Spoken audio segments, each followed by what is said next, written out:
You ask Tiger to solve. This deals with linear equations with one unknown. The final result is r equals 10. Let's solve it step by step. Group all constants on the right side of the equation. Add 6 to both sides.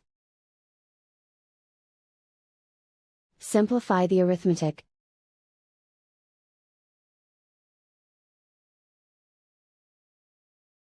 Isolate the r. Multiply both sides by inverse fraction 2 over 5.